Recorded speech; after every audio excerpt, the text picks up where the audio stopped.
Et bonjour Internet, j'espère que vous allez bien. Je baisse le son de la musique. La musique est peut-être mal réglée, vous me direz si elle est trop forte. J'espère que ça va.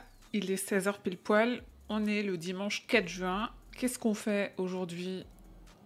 Je mets la bonne fenêtre. Coucou Dead Hunter, chouchou, mon dieu, oui. Alors qu'est-ce qu'on fait aujourd'hui? On parle de l'actu de King au mois de mai.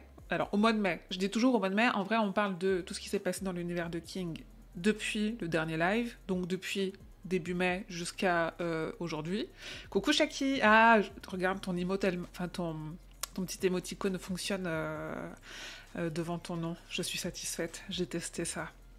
Tu es un artiste de la chaîne et j'espère qu'on pourra voir en live aujourd'hui ce que tu as créé et ce que tu vas créer bientôt, continuer à créer. Je disais donc, Actu de King en mai, mais depuis le dernier live, ses parutions, ses traductions, les adaptations, il y en a beaucoup. Un petit tour de l'agenda, un petit tour des projets divers et variés qui sont autour. Pas de produits dérivés cette fois-ci, on tient le bon bout. Et ensuite, petite pause, en général ça nous prend 40-45 minutes. Petite pause, après on part sur... Ah, je suis trop... Bougez pas.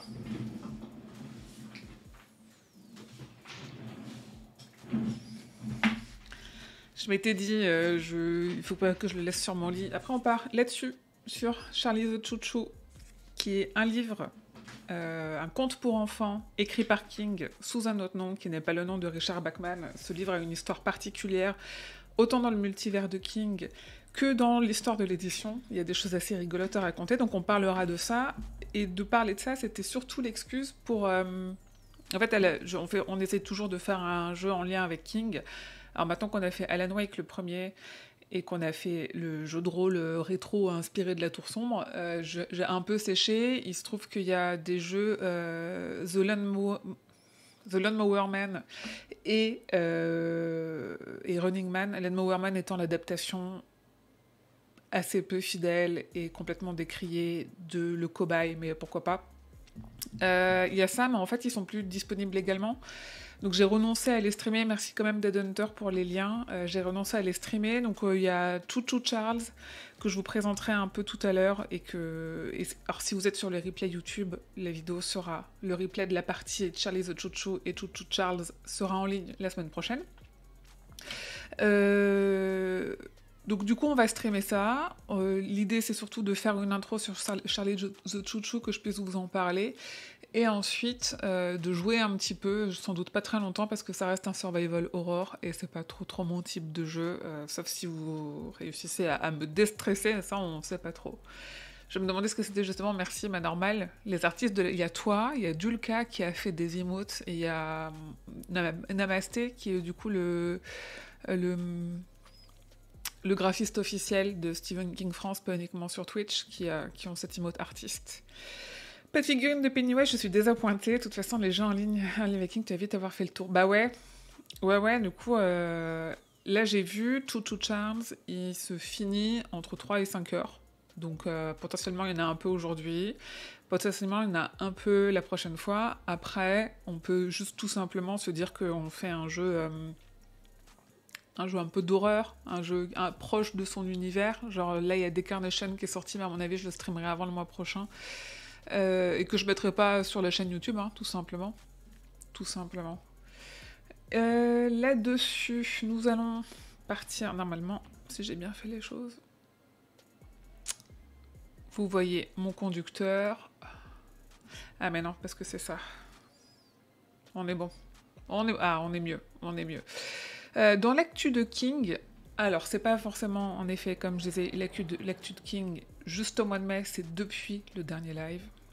Ah, je peux faire le quiz aussi. Ouais, il faut qu'on ait assez de monde, mais alors j'ai en tête des projets pour parler des adaptations de jeux en jeux de société. Peut-être un truc un peu moins interactif que s'amuser à faire le quiz, mais en effet, je peux faire le quiz. Qui est pas ouf, mais oui, dans l'idée, je peux faire ça. Alors, l'actu de King. En premier, nous avons ceci. Ils ont participé le 31 mai. Alors, ils ont Steven et Tabitha, King ont participé le 31 mai à une énième collecte de fonds en faveur, cette fois-ci, des bibliothèques de leur État, le Maine.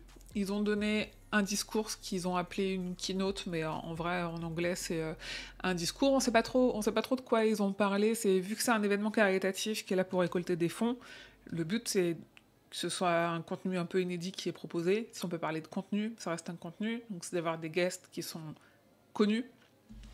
Et du coup, on sait pas trop ce qui s'est dit. Ah non, c'était le 21 mai, c'était pas le 31 mai, c'était le 21 mai. En revanche, ce qu'on sait, voilà, on a quelques petites photos de Monsieur et Madame King, là-bas, avec un joli bouquet, un très très joli bouquet. C'est tout ce qu'on a. Voilà, grosso modo. Il se peut, on va revenir dessus un tout petit peu après. En effet, le contenu de ce qu'ils ont dit est inédit. On n'est jamais à l'abri que ce soit quelque chose qui soit édité parce que... Alors, je vais avancer, en fait, dans mon conducteur. On a appris tout à l'heure, et ça, je l'ai publié, si ça veut bien s'ouvrir. Ah. Et ça, je l'ai publié alors, juste avant le live. On a appris tout à l'heure que Hawthorne and Stoughton, qui est l'éditeur britannique de King, ils sortent la semaine prochaine, le 8 juin, l'édition poche de Fairy Tail, qui chez nous a été publiée sous le nom de Contes de Fées. Hein. Alors, Fairy Tail, c'était septembre 2022, la sortie grand format en anglais. La version poche arrive plus vite en anglais qu'en français. Nous, avant d'avoir la version poche, je pense qu'on peut attendre un petit peu. Je pense que ce sera plutôt rentrée 2024. Bref, la version une version de l'édition britannique de Fairy Tail qui est exclusive à la chaîne de librairie Waterstones, c'est simple, c'est marqué là, contiendra l'interview révisée a priori de ce qu'il avait fait, le festival littéraire organisé par le Times à Cheltenham. En octobre 2022, il y avait assisté à distance, il avait donné une interview, il avait reçu un prix. Évidemment, vu que c'est dans le cadre d'un festival qui est payant, ou Schnell. Salut, merci pour le sub 78, bienvenue, puisque c'est ton premier message. Donc il avait donné une interview à ce moment-là, et en fait cette interview est retranscrite de façon un peu révisée, en tout cas c'est de la façon dont ils l'ont dit, dans une édition, dans une version collector. Salut Ars Gable, bienvenue. Bonjour. On commence tout juste, hein. Je suis partie un peu vite, quoi, ça fait déjà 18 minutes. On commence tout juste sur l'actu de King, et donc cette version-là, qui est très belle en plus, moi j'adore cette couverture rouge, contient, en anglais évidemment, le contenu de ce qu'il a dit quand il était à ce festival-là au mois d'octobre. C'est pas prévu pour l'instant que ce soit publié en français. De toute façon, on ne sait même pas quand sera publiée la version poche. Merci. Bonjour Neta Nonima. Oh là là, j'ai du mal à lire. Salut, bienvenue, merci d'être là. De toute façon, la version poche de Contes de Fées, on ne sait pas quand elle sortira en français. Donc d'ici à ce qu'on ait aussi ça à voir, sachant que nous, les droits, on les hérite. Juste Neta, super, merci. Nous, les droits, on les hérite de la version américaine, pas de la version anglaise. Et là, c'est uniquement dans la version anglaise, uniquement dans ces librairies-là. Quoi qu'il en soit, si vous lisez en anglais et que ça vous intéresse, je vous ai mis sur le site le lien vers le site de la chaîne de librairie qui vous permet de commander cet exemplaire-là. Je pense que ce sera aussi présent sur des sites type Amazon, etc. Mais c'est toujours mieux de passer directement par le libraire. En plus, c'est juste outre-Manche, ça va, il y a le Brexit depuis, mais c'est quand même largement faisable. Et puisqu'on parle de ses écrits et de son actu, 2 livres différents, nommés à 2 prix différents, un français, un américain. En premier, on a donc Contes de Fées, Fairy Tail, qui est en français et en anglais aussi, pour une fois on n'a pas trop de retard, sa dernière parution, qui a été nommé au prix Babelio. Alors les prix Babelio, l'avantage c'est que si vous êtes sur le site, vous pouvez voter. Là, c'était jusqu'au 30 mai, et on saura... non, je crois que c'était mi-juin, qui sont les gagnants. Contes de Fées, quel livre incroyable. On est d'accord, j'ai l'impression qu'il a beaucoup plu. Hein. De tout ce que j'ai vu sur les sites, les différentes communes, Facebook, Twitter, même le serveur Discord, Contes de Fées a beaucoup plu. Tant mieux parce que c'est comme un gros pavé. Hein. Pas encore lu. Dead, tu l'as pas encore lu? Ah, tu vois, je pensais que tu l'avais lu. Je pensais que tu lisais tout au moins aussi rapidement que moi, si ce n'est plus. Donc, conte de fées, de toute façon, c'est facile, King, il a, quoi qu'il arrive, beaucoup de lecteurs et de lectrices, donc il est quand même très souvent nommé parce que, en général, ils prennent, surtout sur un site comme Babelio, qui est un peu comme Goodreads, ils vont prendre les livres qui ont été les plus notés, les plus lus. Donc on saura bientôt qui a gagné. Et aussi, on a un livre qu'on attend toujours en français, qui est Gwendy's Final Task, qui est le 3e tome de la trilogie Gwendy que King a écrite avec Richard Kismar, que moi j'ai lu en anglais, que j'ai adoré, et qui nous manque vraiment en France. Les éditions du livre de poche ont dit on ne publiera en 2024, sans trop savoir pourquoi, on ne l'a pas encore maintenant. Pareil, nommé au prix Locus Awards dans la catégorie horreur, et eux, on saura qui a gagné le 24 juin. Pas le temps, je l'ai surtout en hiver quand je bosse pas. Ah ouais, j'avoue. Je suis cynophobe et j'ai fondu avec le vieux toutou, dont j'ai déjà oublié le nom. C'est Radar. Le chien dans le conte de fées, c'est Radar. Pareil, pas encore lu, j'attends de terminer le cycle de la tour. Ouh. Ouais, priorité à la tour. Surtout que, du coup, en ayant lu La Tour Sombre, tu vas trouver des choses dans le conte de fées qui vont te parler. Et aussi, là, ça tombe bien, on parlait de Gwendy's Final Task. Si vous avez lu La Tour Sombre, le cycle entier de La Tour Sombre, lisez la trilogie Gwendy. Les 2 premiers tomes sont déjà parus en français au livre de poche. Le premier étant Gwendy et la boîte à boutons, le deuxième étant La plume magique de Gwendy. Le 3e va arriver, si vous lisez en anglais, lisez-le en anglais. C'est full Tour Sombre. C'est même plus des références, c'est évident que c'est gravé dans le cycle de la Tour Sombre, que c'est lié, il est très très bien. Et ce sont des bouquins qui sortent directement en poche parce qu'ils sont tout petits. Voilà. On a fini, et on a passé l'actu quand même. Je pourrais vous mettre un jingle, mais je vais boire un coup. Une fois le traitement reçu, pour pas spoil, on le revoit très peu Radar, donc pas facile à retenir. Ouais. Moi, je pense que je retiens parce que j'ai écrit beaucoup d'articles sur ce livre, et que du coup, à chaque fois, je refaisais le résumé du bouquin, et du coup, ça s'est imprimé. Mais je suis nulle en prénom, donc je vais pas juger. J'ai eu de la chance de le retrouver, je les retrouve pas si facilement d'habitude. Alors... Côté adaptation, vous n'êtes pas sans ignorer, si vous avez suivi un petit peu... Je trouve qu'il y a eu beaucoup de presse pour cette adaptation. J'ai lu pas mal d'articles sur le site, mais première fois que je tombe sur un live. Et chaque premier dimanche du mois, live consacré à King, où on fait ce que je suis en train de faire là, le résumé de son actu depuis le dernier live. Donc vu que c'est le premier dimanche du mois, en gros là c'est l'actu de mai, dans l'idée. Et après, tant qu'on a encore des jeux sous la main, on essaye de faire des jeux en lien avec son univers. Donc on a fait Alan Wake, c'est en replay sur la chaîne YouTube, et on a fait un jeu qui est adapté par un fan de La Tour Sombre. Et là après on fera tout Charles, parce que comme ça je vais vous parler de Charlie le Chouchou, comme je disais dans l'intro. Donc 31 mai en France, 2 juin aux États-Unis, donc ça vient littéralement de sortir, The Boogeyman, l'adaptation du Croque-Mitaine, que j'ai pas encore vu. Pour ne rien vous cacher, j'ai un gros dossier qui est en train d'être écrit sur toutes les anecdotes du film, tout ce qu'il faut savoir et tout, qui est quasi prêt, mais j'attends de pouvoir y inclure mon avis. Mais je l'ai pas encore vu, et je traîne un peu à aller le voir au cinéma parce que ça trigger un petit peu tout ce qui me fait peur, c'est-à-dire, là typiquement je suis dans ma chambre, et vu que j'ai peur du noir, là j'ai fermé toutes les portes pour avoir un meilleur audio, mais j'ai vraiment fermé, il n'y a rien qui est entrouvert parce que j'ai peur du noir. Et c'est un peu, si on retrouve la bande-annonce, ça va être très simple, je coupe le son pour pas être strike, c'est littéralement tout ce qui me fait peur. Je vous la mets en grand écran pendant que je vous parle de ce que je voulais vous parler. Bloody Disgusting et les studios 20th Century Fox, qui sont les studios qui sont derrière The Boogeyman, ont créé une série de 4 épisodes de podcast. C'est de la fiction, moi j'ai écouté les 2 premiers pour l'instant, inspirés de The Boogeyman. Et ils ont travaillé, en fait je vais devoir revenir à la news, ils ont travaillé avec 4 podcasts qui existent déjà. Creepy, Scare You to Sleep, Mayfair Watchers Society et The Losers Club, qui est un podcast dédié à Stephen King. Les 4 podcasts sont en anglais. Moi, j'ai écouté... Je pense que là, à ce stade, les 4 épisodes sont sortis. J'ai écouté Creepy, qui était très cool, qui est une fiction d'un homme qui vlogue, mais en fait, il dit que sa caméra est cassée, donc il ne peut vloguer que par audio. Donc, il y a une vraie cohérence narrative. Et en fait, on On comprend petit à petit qu'il a un boogeyman chez lui. Scary You to Sleep, ça m'a un petit peu moins plu. Pareil, c'est une fiction audio mais avec une femme. Et j'ai pas accroché au rythme, alors que la première, j'ai bien accroché.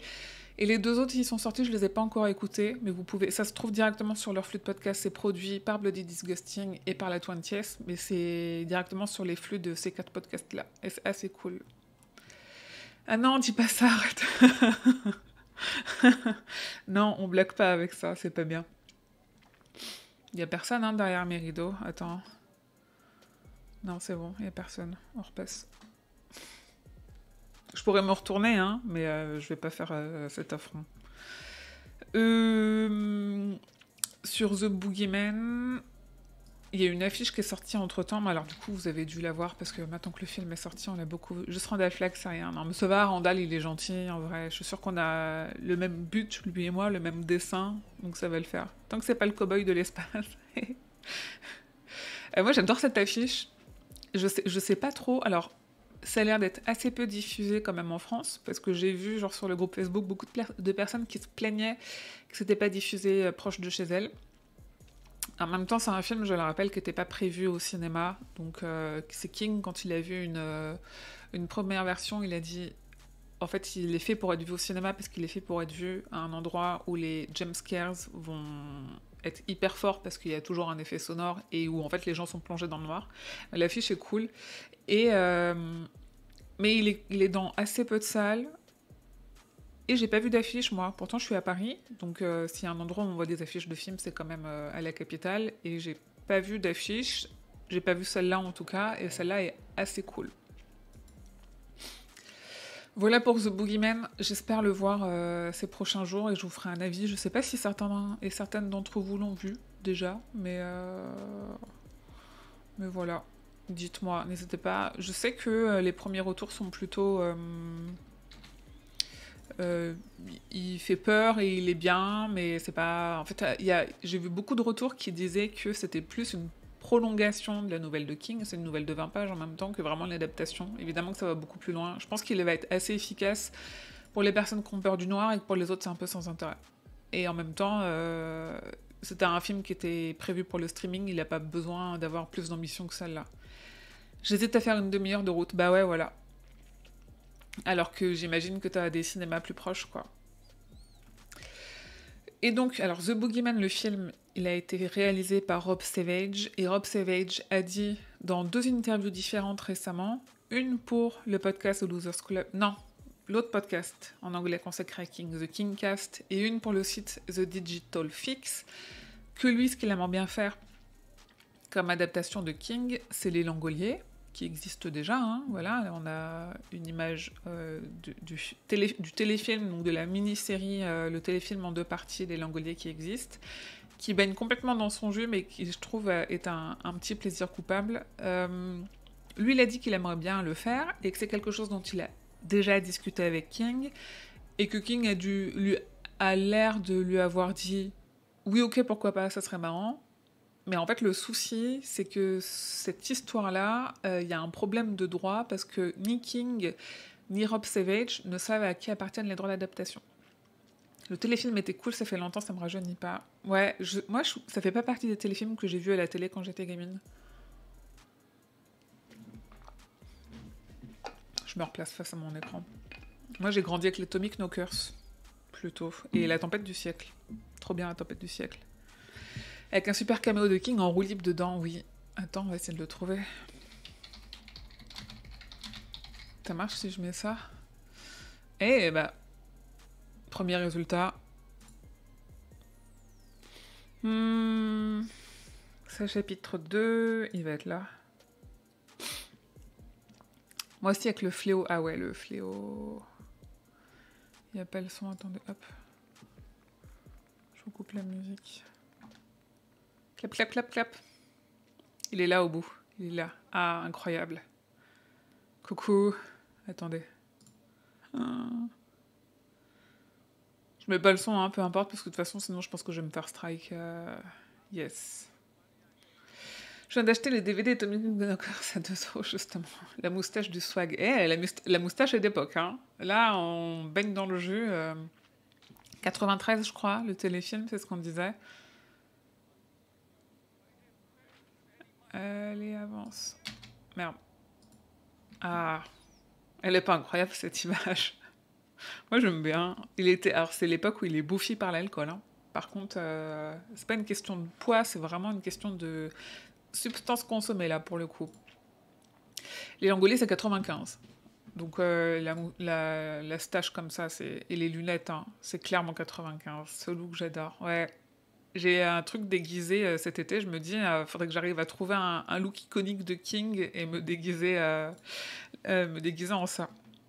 Enfin, en ce look-là. Donc voilà, les Langoliers, il y a un souci de droit. Donc Rob Savage, il aimerait bien. À mon avis, c'est. Alors, c'est pas des paroles en l'air, hein, des réalisateurs qui disent j'adorerais faire cette adaptation et qui un jour arrivent à le faire. Il y en a, en même temps. Là, c'est facile parce que la question était orientée. La question était si on vous laissait la possibilité de faire un autre King, qu'est-ce que vous feriez? Et là, il a dit bah, les Langoliers, on en a déjà parlé et il serait plutôt d'accord. Et en fait, ça veut pas dire du tout que ça va se faire. Mais c'était important quand même de dire que potentiellement, peut-être un jour. Oui, mais son alcoolisme a bien servi pour le début de Fairy Tail, du coup, c'était pas inutile. Oui, alors, en effet, on pourrait se poser la question sur beaucoup de ses œuvres, et notamment des gros best-sellers, et je pense notamment à Shining. Hein. Le sujet de Shining, c'est littéralement ça, c'est un homme qui se bat contre ses démons, dont son alcoolisme. Si King n'avait pas été alcoolique, qu'est-ce qu'il aurait écrit?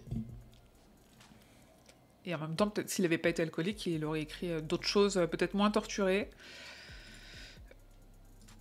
Mais en vrai, c'est une question intéressante parce que le thème de l'alcoolisme, ou en tout cas de l'addiction, parce qu'il ne l'a pas été que alcoolique, hein, il a pris des drogues dures pendant très longtemps, ce sont des thèmes qui reviennent souvent. Et donc, tant qu'on est sur les adaptations, on a James Wan qui est revenu d'entre les morts. Alors, je dis ça parce que James Wan, il a acquis les droits d'adaptation de la nouvelle Le Singe, qui est une nouvelle qui est dans le recueil Brume, qui je crois est une des nouvelles dont j'entends le plus parler parmi celles qui n'ont pas été adaptées, et ça c'est drôle, qui a vraiment marqué tout le monde, et pourtant moi je suis pas moi j'ai jamais eu ce jouet-là de singe à cymbales, mais c'est vraiment quelque chose qui parle à beaucoup de monde et qui est très repris dans la pop culture. On le voit dans Toy Story et on le voit aussi dans d'autres œuvres de la pop culture. James Wan, il va adapter Le Singe. Ce qui est rigolo, donc il a acquis les droits, hein, le truc qui est prévu, c'est le projet est lancé. Mais James Wan, n'oublions pas qu'on lui doit aussi Salem, la version de Salem qu'on n'a jamais vue. Là, on a une adaptation de Salem qui aurait dû sortir en septembre dernier, qui a été repoussée, qui s'est perdue dans les négociations de HBO, je crois, pour la plateforme où on s'était dit peut-être qu'à un moment donné, il le fera en streaming et tout, et en fait, Salem, on ne l'a jamais vu. Donc oui, James, moi je veux bien que tu fasses Le Singe, mais on aimerait bien voir Salem avant, quoi. C'est très américain comme jeu. Ouais, et pourtant je le retrouve beaucoup... Enfin, j'en entends beaucoup parler sur les sites français, quoi. Sur les sites de fans. Donc c'est rigolo que ça ait autant marqué. Mais peut-être parce que du coup, nous, on est marqué par la pop culture, par ce jouet-là. Et que par d'écoulement, on est marqué par cette nouvelle-là. Mais en effet, ça explique pourquoi je l'avais pas. Et tant qu'on est sur les adaptations en film, on a un... En plus, c'est marrant parce que je parlais de projets qui ont été avortés. Après que ça soit Salem ou Le Singe, il est seulement producteur dessus, non? Je suis plus sûre de ce qu'il fait exactement. Mais là, il est quoi? Sachant qu'en plus, toi, on a déjà des noms au casting, donc... Après, il est peut-être que producteur. Oui, il produit. On ne sait pas encore qui réalise. Je sais pas exactement quel est le pouvoir d'un producteur. Néanmoins, c'est lui qui lead le truc parce que c'est lui qui pilote la com, quoi. Donc, évidemment, ça ne tient pas qu'à lui le fait que Salem ne soit jamais sorti. Mais en fait, c'est frustrant qu'on fasse des projets qui sont pas incroyables, ok, mais qu'on arrive à les mener jusqu'au bout. Après, forcément, Salem, c'est pas de sa faute. Mais si Salem était un carton et avait réussi ses pré-shots et ses pré-screenings, je voulais le dire, si ça avait été concluant, en fait, le film, on l'aurait vu. Donc, Donc après, c'est pas parce que tu fais un truc qui est pas ouf et qui plaît pas à grand monde et qui plaît tellement peu qu'il sort pas que que tes futurs projets seront pas bien. Mais moi, je me dis, en fait, si on pouvait avoir un peu du sang frais et du sang neuf là-dessus, Mike Flanagan n'étant pour moi déjà plus du sang neuf, hein, mais si on pouvait avoir des femmes ou des personnes queer, jeunes, qui avaient des budgets pour adapter King, et pas des gens qui s'y sont essayés 50 fois et qui se sont plantés à chaque fois, ça serait pas mal. Mais bon, après Jameson, il a produit des bons trucs, et en effet, il est que producteur, mais tu dis, bah lâche l'affaire en fait, à un moment donné. Mais du coup, Salem, ça a été officialisé qu'il a été abandonné, ou c'est juste on est en silence radio? On est complètement en silence radio, à mon avis, ça va faire un cellulaire, un jour il va sortir en DVD, et voilà. Et là, a priori, plutôt en streaming, parce qu'on est plutôt à l'ère du streaming, mais... Est-ce qu'on a des nouvelles du Talisman avec Spielberg, ainsi que de la série L'Institut et du film Fairy Tail? Alors, Talisman avec Spielberg, non. Alors après, quand tu dis est-ce qu'on a des nouvelles, ça dépend quelles sont tes dernières nouvelles, tu vois. Si t'as pas de nouvelles depuis 5 ans... Bon, après, ça date de 2021, là. Donc non, c'est en cours. Après, faut pas oublier que les frères Duffer, ils sont en même temps sur Stranger Things, et qu'en ce moment, il y a quand même la grève des scénaristes. Donc je pense que tous les projets prennent du retard. Donc pas de nouvelles depuis 2021 sur le projet Talisman. Mais c'est pas... En fait, ça fait tellement longtemps qu'il en parle que je pense que c'est un truc qui verra le jour. Il faut juste que déjà, eux, ils aboutissent leur série, et après, on verra ce qu'ils font. Mais ils en parlent dans des interviews, ils en ont reparlé assez récemment, et en fait, ils avaient l'air de prendre les choses plutôt du bon côté, ou ce que moi j'estime être le bon côté, c'est-à-dire à se concentrer sur les personnages et sur les bons personnages. La série L'Institut, je suis obligée de chercher, parce que tu vois, en fait, il y a tellement de projets que je ne sais plus. Ah ouais, non, la série L'Institut, ça fait archi longtemps. Donc la série L'Institut, manifestement, on n'a pas d'infos. Et le film Fairy Tail, non, pas du tout. Non, le conte de fées, pareil, c'est des choses qui sont... En fait, c'est pas tant que c'est trop tôt, c'est que il y a des fois des choses, des gens ils disent « Ok, moi je prends les droits pour ça », et le truc flotte pendant 3 ans avant qu'ils réussissent, parce qu'ils ont d'autres projets déjà qu'ils veulent terminer, mais ils se mettent de côté ce projet-là pour plus tard. Le film Marche ou crève, non, rien du tout. Talisman, ça sera une série par les Duffer Brothers, normalement, oui. Normalement, on verra, comme je disais, en fonction de Stranger Things, quoi. J'ai vu les séries qui m'est tombé des mains comme livre, mais j'attends ça quand même. Oh, vous pouvez revoir la série L'Institut avec... Non, rien à voir. Non, il est pas causal en plus, Gérard Klein? Je sais pas. Non, alors ça pour le coup, ouais, du coup, l'Institut et Fairy Tail, ça fait longtemps qu'on n'a rien eu. Et Talisman, il va falloir attendre. Par contre, un projet qui a été abandonné en 2020, c'était le film adapté de Revival, que Mike Flanagan préparait. Flanagan, on lui doit déjà Dr. Sleep, on lui doit Jessie, qui sont sur Netflix. Dans un article en fait, il a un Tumblr dans lequel il répond des fois à des questions qu'on lui pose. Dans son Tumblr, la semaine dernière, ou cette semaine, je sais plus, il a répondu à est-ce que tu peux nous expliquer ce qui s'est passé avec le projet Revival, pourquoi il a été abandonné. Grosso modo, c'est un peu comme... en fait, il a pâti du fait que Dr. Sleep n'a pas bien marché au cinéma. Donc les studios Warner ont dit tu ne rapportes pas assez d'argent, donc tes autres projets, on va pas les faire aboutir, ce qui est assez logique, hein, on peut pas leur en vouloir, les studios ils sont là aussi pour faire de l'argent et récupérer de l'argent, tout simplement. Et en fait, et du coup ils ont abandonné le projet de Revival et il a pas cherché à le vendre à d'autres studios. Surtout qu'il explique qu'à ce moment-là, il était en négociation pour les droits de La Tour Sombre, donc déjà en 2020, hein, ça date, alors que l'annonce date de fin 2022. Il était déjà en négociation pour les droits de La Tour Sombre, donc il s'est dit, ok, on va pas insister avec Revival, on va se concentrer sur La Tour Sombre. Et entre-temps, il s'est passé tout ce qu'on sait qui s'est passé, il a perdu les droits, il est parti de chez Netflix, en même temps qu'il négociait La Tour Sombre en même temps qu'il négociait La Tour Sombre avec King et qui négocie les droits de ses séries avec Amazon. Amazon n'a pas récupéré les droits de La Tour Sombre en même temps. Donc là, la série La Tour Sombre est un peu dans un flottement à qui la fera. Même s'il y a eu des tweets cette semaine de quelqu'un qui a tweeté et Amazon, Mike Flanagan, il a La Tour Sombre, il faudrait que tu mettes de l'argent dessus. Et que King a retweeté en disant qu'il approuvait. ça va pas convaincre Amazon qu'il faut mettre des millions là-dessus, donc on verra très bien. Donc il a parlé de Revival, et surtout quand il a parlé de lui, son projet de film Revival qui avait été avorté, il a dit qu'à ce moment-là, il y avait un projet de série télévisée. Pas par lui, il n'est pas impliqué dans ce projet-là. Est-ce que toutes les personnes qui ont commenté mon article sur Facebook ont mal lu l'article parce que se sont dit « Ah oui, cool, une série Revival par Flanagan ». Non, non. A priori, il y a un projet pour la télé. On ne sait pas si c'est une série. On ne sait pas si c'est un film. On ne sait pas si le truc a bougé depuis 2020, au moment où lui, il a dû abandonner son film. Mais voilà, potentiellement un truc télé ou streaming de Revival ces prochaines années, peut-être. J'ai cru lire quelque chose concernant une vraie adaptation de Running Man. J'ai rêvé où il y a quelque chose dans les yeux. Comment ça, une vraie adaptation de Running Man? Tu veux dire un truc plus fidèle? Parce que oui, il y a eu un projet à un moment donné.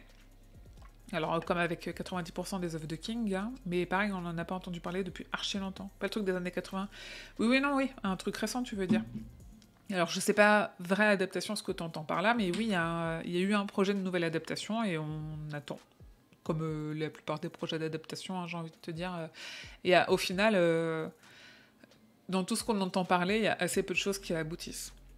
Même pour celles qui sont assez avancées. Et dans ce qu'on avait entendu parler depuis très longtemps, et qui est en train d'aboutir, c'est la série Welcome to Derry, qui est développée par Andrés et Barbara Muschietti, qui sont les personnes qui ont déjà fait ça chapitre 1 et ça chapitre 2, qui sont sortis en 2017 et en 2019. Ils ont créé de toutes pièces une série préquelle à eux, leur version de ça, qui est en tournage. On a quelques petites photos qui ont popé sur Internet de Derry. Voilà. Et en fait, c'est à peu près tout ce qu'on sait. On sait que Bill Skarsgård n'est pas dans le casting, ou en tout cas pas encore à ce jour. Donc on se dit qu'il n'y aura peut-être pas de clown, parce que de toute façon, on peut représenter ça sans représenter le clown, parce que je rappelle que c'est qu'une de ses formes. Et on ne sait pas trop exactement de quoi ça parlera. Il y a beaucoup de mystères autour de cette série. J'ai assez confiance en Muschietti, que ce soit Andrés ou Barbara, pour faire quelque chose de impropre, de cohérent avec l'univers de King. Donc on verra. Alors, Running Man, celle avec Arnold Schwarzenegger ne va rien avoir avec le livre, d'ouvrir adaptation, je pense. Ouais, avec les noms des chapitres en compte à rebours, il pourrait faire quelque chose de tellement... Ouais, Running Man, c'est pour faire une très belle adaptation. Après, j'ai peur que... C'est plus du tout dans l'époque, quoi, tu vois. Alors, Running Man n'a pas mal vieilli, je pense qu'il se lit très bien, mais je pense qu'il vraiment baigne dans son jus de l'époque et qu'il demanderait à être adapté avec assez de liberté pour pas faire le truc un peu... Enfin, déjà, pas refaire tout ce qui a déjà été fait sur cette thématique-là, parce que là, des films et des séries avec cette thématique-là, on en a eu un paquet, donc ça pourrait être un peu redondant, et pas tomber dans le côté kitschouille qu'il y a quand même dans le bouquin. La fin tellement générale, ça reste d'actualité. Oui, mais, le thème est d'actualité, mais c'est vu et revu, et c'est pas vraiment le type de série et de film qu'on voit maintenant, parce que justement, c'est vu et revu, quoi. Donc ça dépend comment ils le font, mais là, de toute façon, s'il y a un truc dans les tuyaux, il a besoin de desktop, parce que c'est un peu bouché pour l'instant, quoi.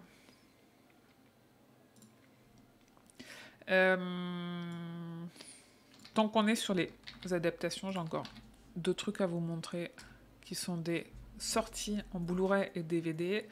Ça concerne pas la France, après ça dépend quel type de lecteur vous aviez. Kino Lorber Studio Classics, ils sortent Needful Things, qui est en français Le Bazar de l'Épouvante, en Blu-ray 4K, avec la version longue. Nous, on est tellement pas concernés que, en fait, on a déjà eu en France Le Bazar de l'Épouvante. Pourquoi Ah si, non, c'est marrant.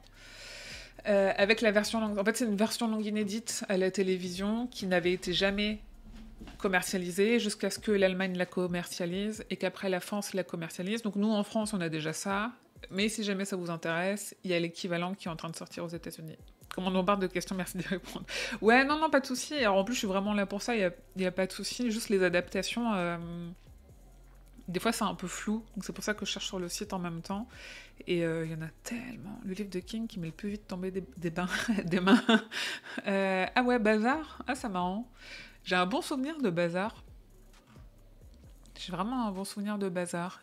Et là, l'adaptation, je l'ai jamais vue.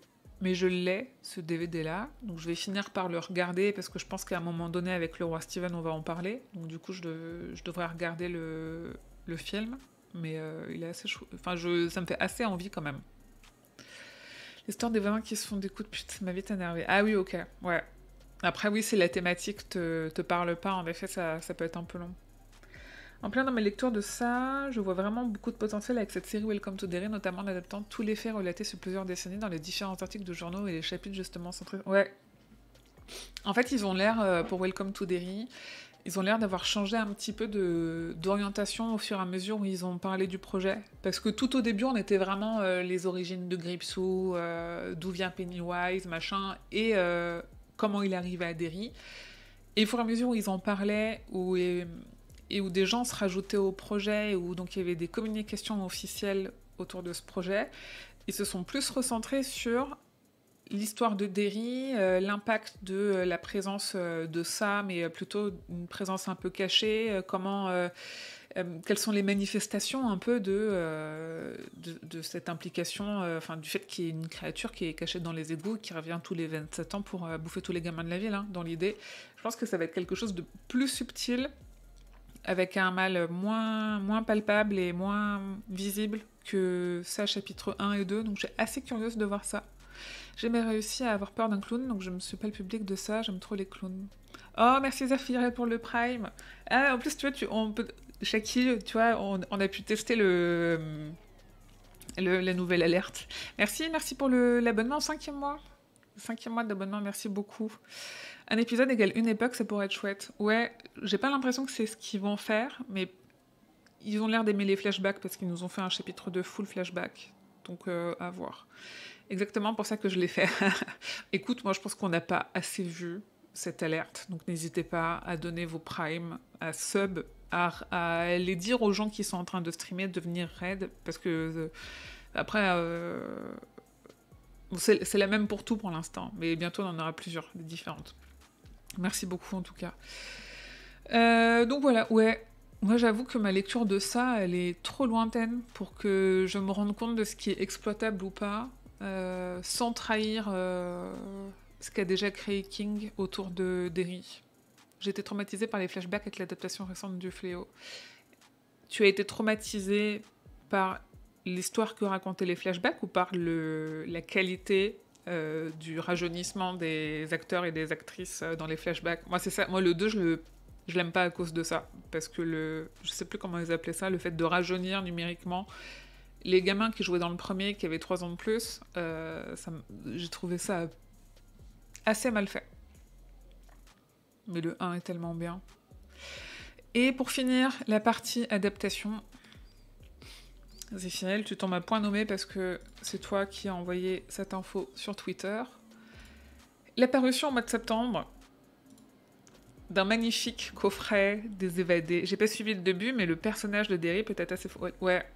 L'idée, c'est ça. C'est ce qu'on se disait, qu'ils ont l'air de un peu abandonner les origines de Gripsou et vraiment de se concentrer sur Derry et l'influence du mal, mais un peu l'influence cachée, voir un peu comment... Moi, ce qui m'avait beaucoup plu dans ce chapitre 1, c'est de voir le comportement des parents, où ils n'ont pas beaucoup exploité, en même temps c'était un peu sous-entendu, que c'est l'influence de la présence de ça qui fait que les parents déconnent, et j'aimerais bien que vraiment ils se concentrent sur l'influence qu'a la présence de ça sur la ville, mais une influence un peu de l'indicible, un truc un peu caché. J'ai détesté 2 trucs, le fait que l'histoire soit pas linéaire, un coup dans le passé, un coup dans le présent, mais le pire c'était l'absence d'un personnage central, l'été.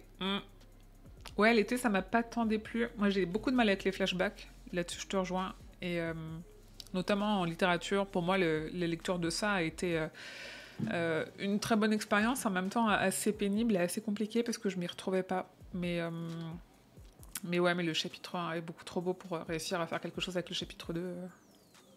J'ai peur qu'il n'y ait rien d'autre à faire que montrer que les gens sont sous l'influence. Ouais, ça à voir. À voir. Et donc, en parlant de bons films, Les Évadés, meilleure adaptation de King, meilleur film, voilà. Dans un coffret, alors en français, pour une fois, on a un beau coffret, 4K Ultra HD, avec des petits goodies, qu'on voit là, vite fait. Déjà coffret numéroté, limité à 5000 exemplaires. Mon film préféré tout court. Oh, Les Évadés, je serais... Oui, oui, oui. Moi, j'aime tellement Les Évadés pour les personnes qui n'ont pas suivi. J'ai une citation qui est tatouée sur le bras et j'ai des affiches chez moi. C'est vraiment ce film est la plus belle chose qu'on puisse voir au cinéma. Et moi, je n'attends qu'une chose, c'est que des cinémas s'amusent à le reprogrammer comme ils le font beaucoup pour Christine, mais jamais pour Les Évadés. En même temps, il dure 2h30. Film incroyable, BO incroyable, acteur incroyable. Et donc là, on a une version 4K Ultra HD avec des affiches, avec des cartes postales, avec... Ici, on voit, c'est la lettre qui écrit... Je vais pas spoiler pour les personnes qui l'ont pas vu, on sait jamais. Avec la lettre que Andy écrit à Red, une reproduction, et c'était en 5000 exemplaires uniquement, pour tout le monde, hein, le monde entier. Et donc, du coup, c'est numéroté, il y a une petite plaque en plexi, qui j'imagine est ceci, avec le numéro. Chef d'œuvre, oui, chef d'œuvre. Et ben il est repassé il y a peu près de chez moi. Ah, moi je crois pas qu'il soit passé déjà à Paris. J'avais revu, j'ai vu Donnie Darko il y a quelques années comme ça au cinéma et c'est vraiment archi cool de revoir des films qu'on aime autant au cinéma. Tim Robbins et Morgan Freeman, les deux acteurs les plus charismatiques, ça pouvait que fonctionner. Ouais. Et moi j'espérais vraiment que Castle Rock aurait une 3e saison et qu'on ait Morgan Freeman dedans. Parce qu'on a eu Tim Robbins dans la saison 2. Et c'était trop cool de le retrouver dans un King. Je savais d'Ed Hunter que t'allais réagir à Castle Rock. Mais vraiment, je m'étais dit... Après, outre les autres acteurs, actrices, après Sissy Spacek, qui a fait Carrie, hein, quand même. Carrie au Bel du Dial, l'original de Brian De Palma, qui était l'actrice principale de la saison 1, et Tim Robbins dans la saison 2. Je m'étais dit, putain, s'il vous plaît, Morgan Freeman... Castle Rock, j'ai pas adhéré par contre, j'avais la sensation d'une série qui erre sans but. J'ai eu cette sensation-là sur la première saison, et la deuxième a littéralement expliqué beaucoup de choses pour moi, et m'a convaincue de l'utilité de cette série, notamment des réponses que ça peut apporter, et des liens que ça peut créer dans le Kingverse. Ça me plaisait beaucoup, mais en fait, ils ont perdu tellement de monde là-dessus. Alors que Morgan Freeman, on l'a eu dans Dreamcatcher, mais il s'est fait piquer la vedette par ses sourcils. Quand on me dit « je n'aime pas Stephen King », j'ai toujours « tu as vu Les Évadés », la personne en face est toujours très surprise de découvrir que c'est tiré de King. Oui, il y a une anecdote de King comme ça, qui raconte assez souvent en interview, qui est un jour, il fait ses courses dans un supermarché, et il y a une dame qui l'aborde et qui dit « je sais qui vous êtes, je sais ce que vous écrivez, j'aime pas ce que vous faites, j'aime pas l'horreur. Moi, j'aime les choses belles et subtiles, comme ce film-là, Les Évadés. » Et il lui répond, mais Les Évadés, c'est moi qui l'ai fait. Et elle lui dit, non, c'est pas vous. Et elle part. Et ça montre un peu la palette de King. Moi, j'ai ce truc-là aussi, où on me dit, ah ouais, King, je connais pas. Et en fait, ne serait-ce que par les adaptations, les gens ont forcément vu au moins une adaptation. On a Stand By Me, on a La Ligne Verte. Enfin, même les Carrie, les Christine, les gens les ont vus, on a Les Évadés, et les gens ne relient pas King, mais parce qu'on en a parlé 50 fois, hein, ce problème de King est un auteur d'horreur. Ben non, en fait. Ah, coucou Birdseye, bienvenue, merci d'être là. Je connaissais pas cette anecdote, et ben voilà, maintenant tu la connais. Il la raconte, pendant le Covid, il la racontait vachement. On attend encore le film Marche ou crève un jour, oui, on l'attend. On en parlait tout à l'heure, on peut l'attendre longtemps, celui-là. Darabon a lâché les droits, hein, donc il est temps, mais du coup c'est André Overdahl hein, qui était dessus, c'était ça, Marche ou crève, mais il a été retardé par le Covid lui, et là avec la grève des scénaristes, autant vous dire que oui c'était ça, c'était lui. Normalement le tournage s'est fait, hein, mais je crois pas.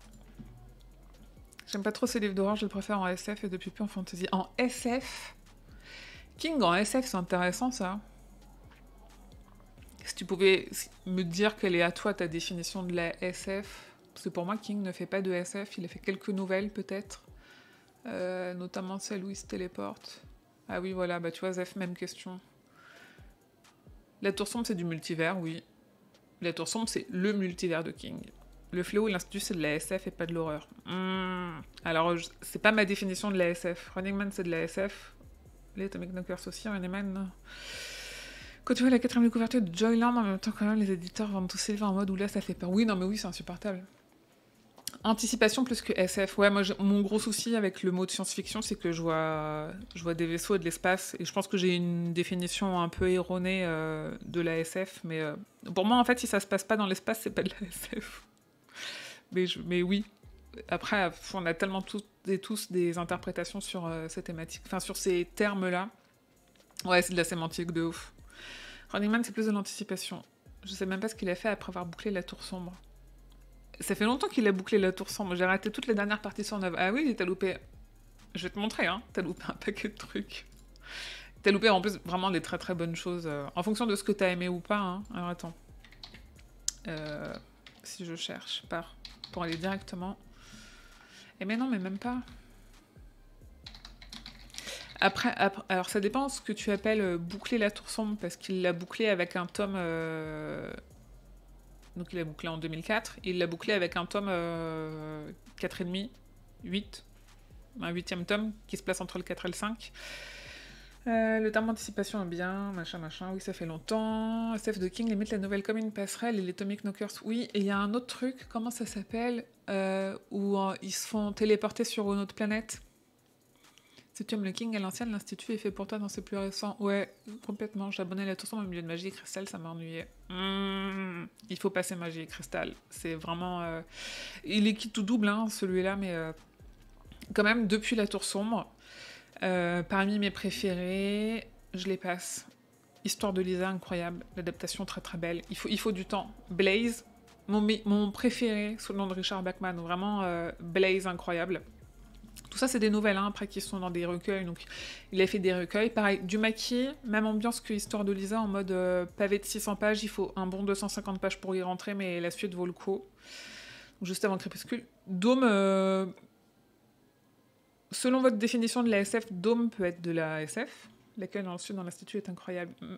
J'ai aimé Marche ou crève, La part des ténèbres, Écriture, Misery, Shining, Rage. Et ben, depuis, il a sorti Doctor Sleep, qui est la suite de Shining, donc que tu peux lire. 22-63 à lire. Vraiment à lire. En fonction de ce que tu as aimé, ouais, je pense qu'il pourrait te plaire.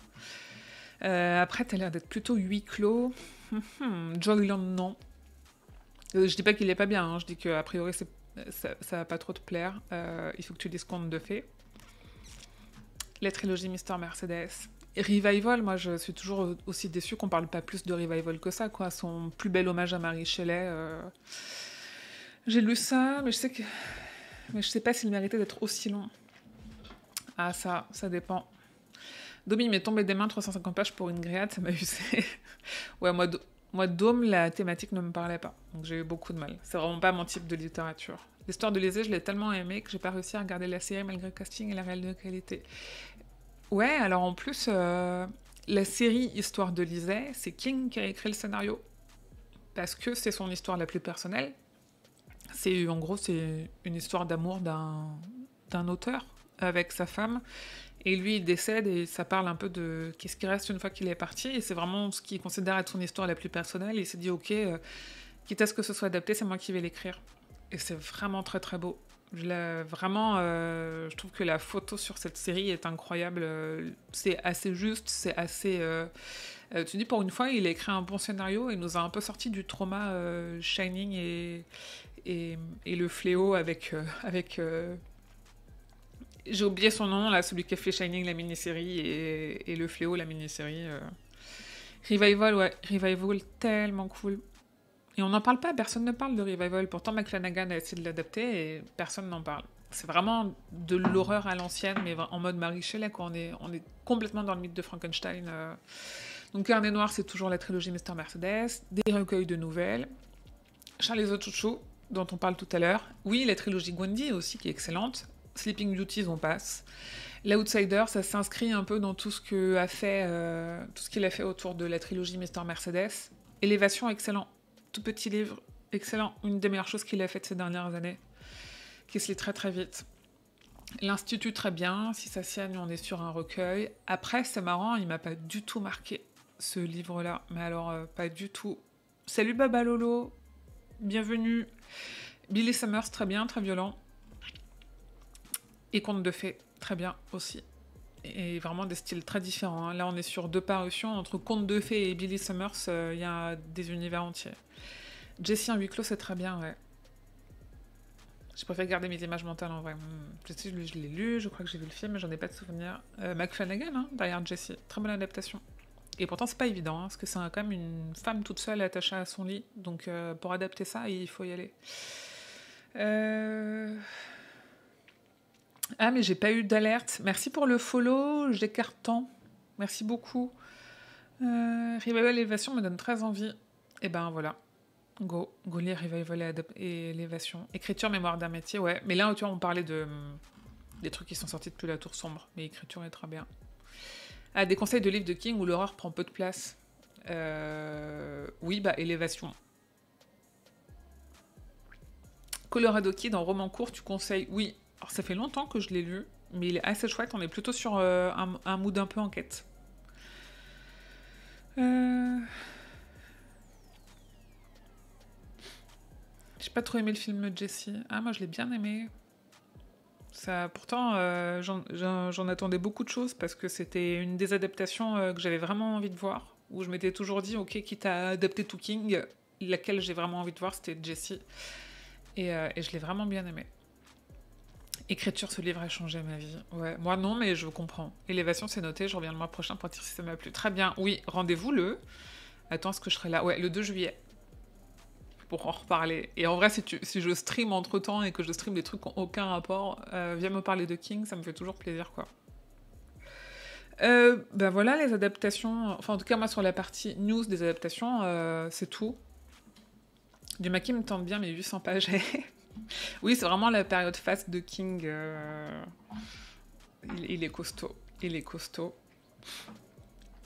Parmi l'info un peu diverse, il y a...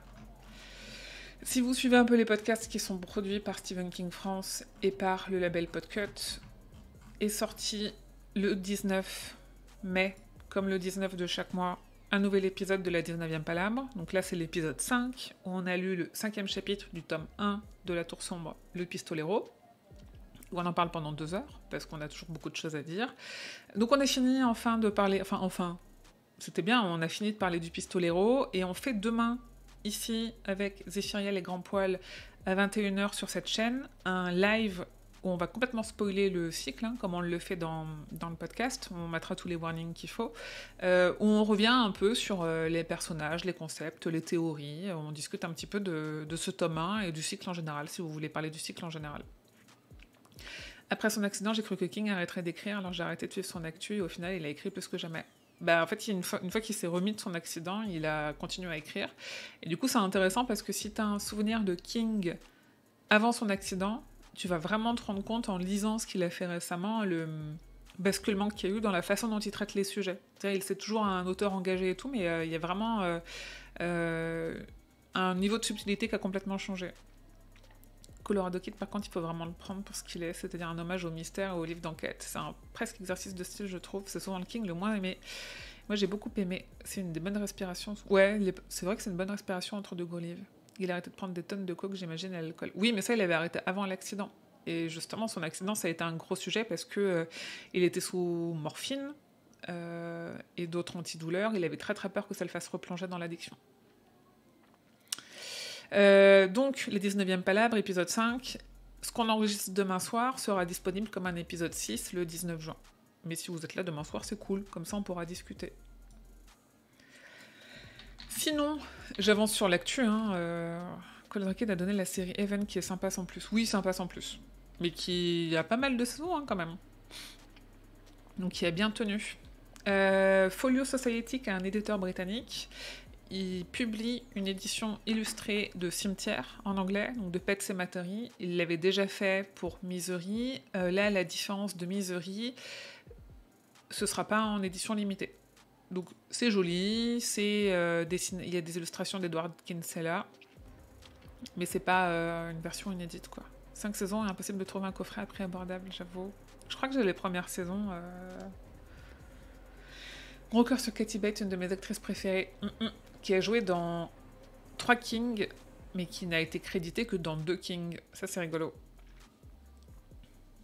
Saurez-vous retrouver les 3 Kings? Je sais qu'il y en a qui vont retrouver. Saurez-vous retrouver les 3 Kings dans lesquels elle a joué et dans lequel elle n'est pas créditée. Et pourquoi elle n'est pas créditée?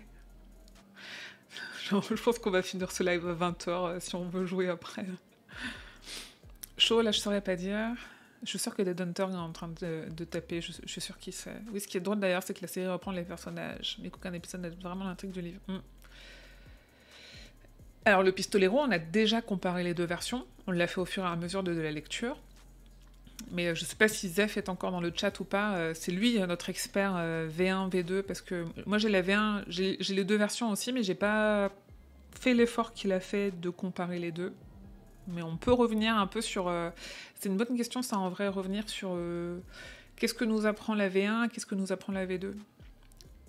Si c'est dans le fléau qu'elle n'est pas créditée, alors en fait, elle a joué dans Misery, facile, rôle principal, Oscar de la meilleure actrice, première fois qu'une femme obtient... Enfin, première fois qu'il y a un Oscar pour un film d'horreur, de meilleure actrice, meilleur acteur. Dolores Claiborne aussi, évidemment, rôle principal, une fois de plus. Et elle a joué dans Le Fléau, et en fait, elle joue... Je vais vous la montrer. Kathy Bates dans The Stand, dans la mini-série de Mick Garris. Elle est ici, incroyable. Elle y joue, et en fait, c'est parce qu'elle est passée sur le tournage leur dire bonjour. Elle a pris ce rôle-là parce qu'on lui a permis, et en fait, elle l'a fait parce qu'elle venait d'avoir l'Oscar pour Misery, et elle l'a fait un peu comme... un caméo clin d'œil pour remercier King de lui avoir permis de gagner un Oscar. Elle est présente vraiment juste pour, un, son kiff, et deux, forcément, ça fait partie de la promo du film de pouvoir dire qu'elle est dedans, même si elle n'est pas créditée au générique. Et elle l'a fait pour le clin d'œil, quoi. Dolores Misery, pas créditée dans le fléau. Exactement, c'est ça. Matthew McConaughey, je le trouvais pas si mal. Alors, c'est un bon acteur, c'est un très mauvais Randall Flagg. De mon avis, hein. Sa participation, c'était pas genre un clin d'œil pour remercier King après son... Si, exactement. Je déteste cette femme sarcastique. En vrai, ça a l'air d'être une actrice adorable. Oui, voilà.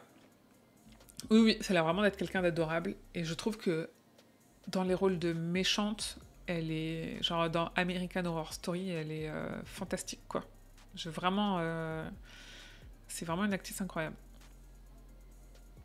Une citation du père de Fran. Ah ouais, tu vois, ça fait trop longtemps que je l'ai pas lu. Dans Dolores, elle est excellente aussi. Mon film préféré, c'est Titanic, et elle est adorable dedans. Oui, c'est vrai qu'elle est très bien en gentille aussi. Elle est vraiment très très bien dans Titanic. Alors c'est terrible parce que les deux dernières news que j'ai pour vous, avant de passer dans l'agenda, c'est des trucs tristes. Alors surtout la première, parce que c'est le décès de Samantha Weinstein, qui est décédée d'un cancer des ovaires, d'une forme rare, assez agressive. Elle est décédée le 14 mai à l'âge de 28 ans, et en fait, elle jouait dans Carrie la Vengeance, la version de 2013, avec Chloé Grace Moretz. Voilà. Pourquoi vous mettez F dans le chat? J'ai pas la ref. Et il y a eu un deuxième décès. Alors, il y a un truc terrible quand même avec King, c'est que vu qu'il est très adapté... Oh, presse F to pay respects. Ça vient de Call of Duty. Ok, d'accord. Alors, être une geek, ça ne veut pas dire avoir toutes les refs de tous les jeux vidéo. Je ne joue pas à Call of. Pourtant, j'ai regardé beaucoup de streams de Call of, mais non, je ne l'ai pas. Mais merci pour cette ref-là. En fait, vu que King est très adapté, et que, bon, alors là, ça compte pas parce qu'elle est extrêmement jeune, mais elle avait un cancer, et qu'il a été très très adapté dès le début de sa carrière, forcément, dès que des acteurs et des actrices commencent à être âgés et qui commencent à vieillir et à mourir, et ben, du coup, on a tout le temps, tous les mois en ce moment, on a des personnes qui décèdent, qui ont joué dans des Kings. Et là, dans un King très récent, on avait John Bisley, qui est décédé la semaine dernière, je crois. Parce que là, le tweet date du 2 juin, mais je crois qu'on l'a su un peu plus tard. Qui a joué Irmanders dans le tout dernier Firestarter, qui est sorti en 2022, qui est l'adaptation de Charlie. En français, on connaît le roman sous le nom de Charlie. Ah, merci Birdseye, j'ai vu le press F to pay respects. Ok. Cool, merci. Mais je crois qu'en plus, je l'avais déjà vu sans avoir la ref. Donc c'est cool, merci beaucoup. C'est le très connu, c'est l'équivalent des mots de tristesse. Le F français, on veut aussi RT. Ok.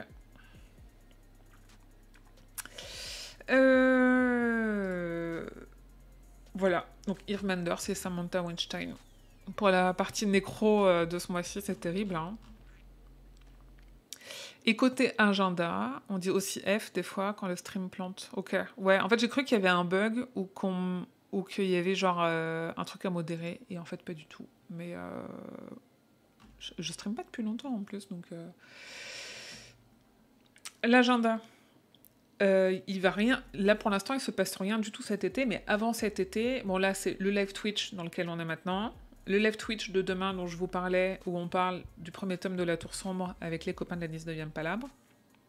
Je vous remets le lien pour aller nous écouter, pour vous mettre à jour d'ici demain soir. Vous avez le temps, hein. Là on a pour le premier tome, on a parlé 11 h à peu près, donc vous avez le temps jusqu'à 21 h demain soir. Conte de fées en version audio, en français, Audiolib. Merci pour l'explication du F, je le voyais partout sans savoir d'où ça venait. Ouais. Mais c'est... Qu'est-ce que c'est pas Shaki? Pourquoi c'est pas ton compte T'as un deuxième compte? On sort sur un tome, ça rigole pas. Non. Ah non, non, on est un peu vénère. Pourquoi Shaki, c'est pas ton même compte que tout à l'heure? C'est étonnant. Parce qu'il y a un Shaki_prod, normalement. Bref, donc demain, la 19e Palabre. J'espère qu'on va pas faire plus de 3 heures. On n'est pas à l'abri. S'il y a au moins une personne dans le chat pour remettre des pièces dans la machine, on va y passer un petit peu de temps. Donc oui, version audio de Conte de fées en français chez Audiolib le 7 juin. Alors ça, je le saute, je ne l'ai pas mis dans la dernière gazette parce que Stephen King on Screen, en fait, c'est King on Screen, le documentaire des 2 Français, qui a été renommé pour les Anglais. Maintenant, j'ai essayé de me connecter sur le PC, mais ça m'a fait n'importe quoi. Pas de souci. Non, parce que j'ai été étonnée parce que ça m'a dit un message d'une personne utilisant le chat pour la première fois. Et je me suis dit, bah non, mais pas du tout. Et je suis remontée et j'ai vu qu'il y avait un Shaki_prod. Non, mais les doubles identités, je connais. Je juge pas, je connais. Donc ça, en fait, c'est le documentaire que on connaît déjà et qu'on a déjà eu. Par contre, 27 juin, Creepshow en 4K Ultra HD chez Scream Factory, le film, hein, le film de Romero et King. En général, quand ça sort chez Scream Factory, c'est rattrapé chez nous, soit par des Carlotta, soit par des ESC. Voilà. Pour l'agenda, on en est là. Sinon, dans ce qui s'est passé les dernières semaines, il y a eu la sortie du bouquin Shining de Rocky Rama, qui est assez cool, que je vous conseille, mais c'est sur Shining, le film, et pas le livre, donc soyez pas déçus, parce que j'ai vu des gens être déçus, mais en fait c'est littéralement marqué dessus dans les coulisses du film le plus terrifiant de tous les temps, donc on est vraiment dans les coulisses du film et pas du livre. Et le 31 mai est sorti Boogeyman, que j'espère voir là ces prochains jours, comme je vous disais. Oh là, je regardais les contes de la crypte quand j'avais 10 ans à la télé. Ouais, alors ne pas confondre Creepshow et les contes de la crypte. Mais oui, tout à fait. C'est complètement le même mood. J'ai toujours le coffret DVD. Très bien. Bon, 1h13, parfait. On a terminé la partie actu. Je fais une pause de, je pense, 5 minutes. Le temps de prendre un coup d'air frais, me refier l'orneau. Et juste après, on parle. Alors du coup, pour le replay YouTube, ça finit ici. Et vous trouverez dans une semaine pile poil le replay de la partie qui suit, dans lequel on va parler de ceci, et dans lequel on va aussi jouer à Choo Choo Charles, qui est inspiré sans être inspiré de ce bouquin-là. Mais on va déjà parler de Charlie the Choo Choo, parce qu'il est assez inédit dans la bibliographie de King. T'as déjà abordé le sujet de l'hommage à Shining dans Ready Player One? Non. Enfin, je pense que j'en ai parlé sur les réseaux sociaux, mais alors, si je commence à parler des hommages à des adaptations de King dans des séries ou des films, on le fait un peu dans Le Roi Steven, genre il y a un épisode de Glee, c'est un hommage à Carrie, il y a un épisode de Riverdale, c'est un hommage à Shining, mais là c'est Spielberg quand même. Oui, alors si tu veux, je pense que j'en parle dans mon article où je parle de Spielberg justement, parce que j'ai fait il y a quelques années un article sur un peu l'histoire, c'est ça, une longue histoire des collaborations manquées. Parce que King et Spielberg ont longtemps essayé de travailler ensemble, vraiment longtemps, ils se sont loupés plusieurs fois, et donc ça date déjà de 2018, hein, mine de rien, mais so far, ils se sont toujours loupés parce que l'adaptation que prépare Spielberg de Talisman est toujours pas dans les tuyaux. Hein. Donc J'ai trouvé récemment un podcast sur l'adaptation ciné de 3 romans du King, Abracadapod de Jean Weber. Tu l'as écouté? Ah non, je connaissais pas. Je vais noter, je vais aller écouter ça. Merci. Il y a un épisode de Code Quantum où ils l'ont fait avec le roi Steven. Oui. Merci la moto. Dans cette série ou la nouvelle, t'as le numéro de l'épisode. Écoute. On va aller chercher ça. Parce qu'on l'a fait avec le roi Steven. Soit on le dit là. Épisode 5, saison 3. Voilà. The Boogeyman en anglais, le diable par la queue en français. Et ça, en fait, lui, c'est Stephen King. Pareil, je vous mets le lien. Hop, ici. L'épisode du roi Steven dans lequel on parle de cet épisode de Code Quantum. Je fais une pause rapide et je vous retrouve dans moins de 5 minutes. À tout de suite.